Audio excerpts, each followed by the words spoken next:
Les deux malades, une histoire bouleversante sur la bonté et le pouvoir d'un sourire. Une histoire et une grande leçon. Dans un hôpital, deux hommes gravement malades partageaient la même chambre.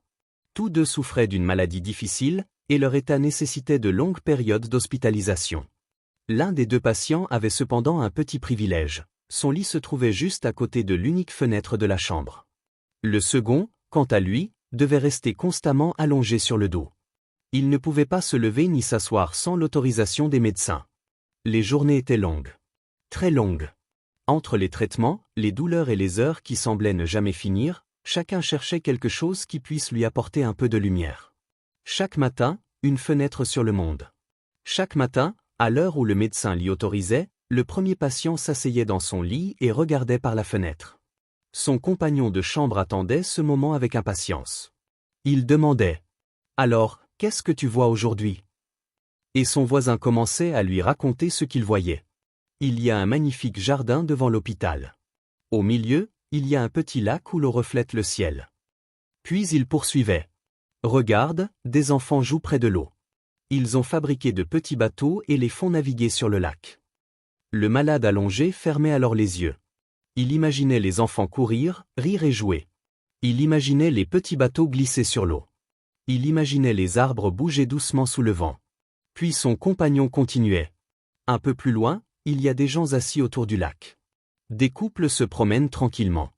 Et le ciel est magnifique aujourd'hui, les nuages sont légers et la lumière du soleil donne au paysage une beauté extraordinaire. Le deuxième malade souriait. Il ne pouvait rien voir de tout cela. Mais grâce aux paroles de son voisin, son imagination lui permettait de voyager bien au-delà des murs de cette chambre. Pendant quelques instants, il oubliait sa maladie. Il oubliait son lit. Il oubliait l'hôpital. Il était simplement là, dans ce jardin imaginaire, à écouter les enfants rire et à contempler le ciel qu'il ne pouvait pas voir. Les jours passèrent. Chaque matin, le même rituel recommençait. Le patient près de la fenêtre racontait ce qu'il voyait. Et l'autre l'écoutait avec le sourire. Peu à peu, une véritable amitié naquit entre eux. Ils étaient différents dans leur situation, mais ils avaient trouvé quelque chose de précieux. La capacité de se donner mutuellement de l'espoir. Le premier avait la vue sur le monde extérieur. Le second avait besoin de ce monde pour ne pas sombrer dans la tristesse. Et chacun attendait avec impatience le moment où il pourrait parler. Puis un matin, la routine fut brusquement interrompue. L'infirmière entra dans la chambre et découvrit que le patient installé près de la fenêtre était décédé pendant la nuit. Elle constata son décès et demanda de l'aide. Son compagnon de chambre entendit les voix et comprit qu'il venait de perdre son ami. Il fut profondément bouleversé. Il pleura. Cet homme qui lui avait offert tant de moments de bonheur n'était plus là. Après avoir retrouvé un peu de calme, il demanda à l'infirmière. « S'il vous plaît, pourriez-vous déplacer mon lit à la place du sien ? J'aimerais voir par la fenêtre. » L'infirmière accepta. Avec beaucoup de précautions, son lit fut déplacé. Le malade rassembla toutes ses forces. Pour la première fois depuis longtemps, il allait enfin pouvoir découvrir de ses propres yeux le monde que son ami lui avait décrit chaque matin. Il se redressa difficilement. Il tourna lentement la tête vers la fenêtre et resta figé. Il n'y avait ni jardin, ni lac, ni enfant, ni bateau, ni couple. Il n'y avait absolument rien de tout cela. Devant la fenêtre se dressait simplement un grand mur gris de l'hôpital.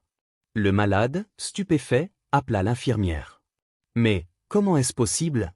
Mon ami me décrivait chaque jour un magnifique jardin, un lac et des enfants qui jouaient. » L'infirmière resta silencieuse quelques secondes. Puis elle lui révéla quelque chose qu'il ignorait. « Votre ami était aveugle. » L'homme resta sans voix. Son compagnon ne pouvait pas voir le jardin. Il ne pouvait pas voir le lac. Il ne pouvait pas voir les enfants. Il ne pouvait même pas voir le mur qui se trouvait devant la fenêtre. Tout ce qu'il racontait venait de son imagination. Mais pourquoi inventait-il tout cela ? L'infirmière lui répondit. Il savait que vous ne pouviez pas voir l'extérieur. Il voulait simplement vous rendre heureux. La véritable beauté de cette histoire. Cet homme aurait pu se laisser enfermer dans sa propre souffrance. Il aurait pu parler de sa maladie. Il aurait pu se plaindre de son sort.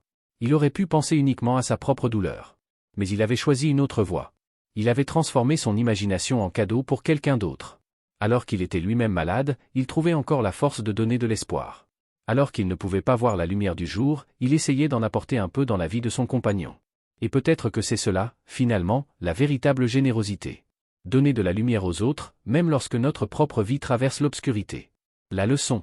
Nous avons parfois tendance à penser. Quand je serai heureux, je rendrai les autres heureux. Quand mes problèmes seront terminés, j'aiderai les autres. Quand j'aurai davantage de temps, je prendrai soin des autres. Mais cette histoire nous enseigne quelque chose de beaucoup plus profond. Nous pouvons apporter du bonheur aux autres même au milieu de nos propres difficultés. Un sourire. Un message. Une parole encourageante. Une visite. Une invocation. Un compliment sincère. Une écoute attentive. Parfois, nous pensons que ce sont de petites choses. Mais pour quelqu'un qui traverse une période difficile, une simple parole peut devenir une bouée de sauvetage. Nous ne savons jamais ce que les autres vivent derrière leur silence. La personne qui sourit devant nous porte peut-être une immense tristesse. Celle qui encourage tout le monde a peut-être elle-même besoin d'être encouragée. Et celui qui apporte de l'espoir aux autres peut parfois être celui qui en manque le plus. Alors, ne sous-estimons jamais le pouvoir d'une bonne parole. Ce que les gens retiennent de nous. Les gens peuvent oublier nos paroles. Ils peuvent oublier certains de nos gestes. Ils peuvent même oublier ce que nous leur avons offert. Mais il est beaucoup plus difficile d'oublier ce que nous leur avons fait ressentir. Ils se souviendront de celui qui les a fait sourire lorsqu'ils étaient tristes. De celui qui leur a redonné confiance lorsqu'ils doutaient. De celui qui les a écoutés lorsqu'ils avaient besoin de parler. De celui qui leur a tendu la main lorsqu'ils se sentaient seuls. Et surtout, de celui qui leur a fait comprendre qu'ils n'étaient pas seuls. Une invocation. Ô Allah, fais de nous des personnes qui apportent du bonheur aux autres, ne serait-ce que par une parole. Fais de nous une lumière dans leurs moments d'obscurité, un soutien lorsqu'ils sont faibles et une source d'espoir lorsqu'ils sont accablés par la tristesse. Ô toi qui connais les cœurs avant même que les lèvres ne parlent, ne nous prive pas de la douceur du don et de la récompense d'avoir rendu heureux un cœur que nous avons trouvé dans la peine. Permets que nos paroles guérissent plutôt qu'elles ne blessent, qu'elles rapprochent plutôt qu'elles ne séparent, et qu'elles laissent derrière nous une belle trace dans le cœur de ceux que nous rencontrons. Moralité. Même lorsque tu traverses tes propres épreuves, ne cesse jamais de faire sourire les autres. Tu ne sais pas quelle place une simple parole de ta part peut occuper dans leur cœur. Soyons de ceux qui apportent de la lumière dans la vie des autres.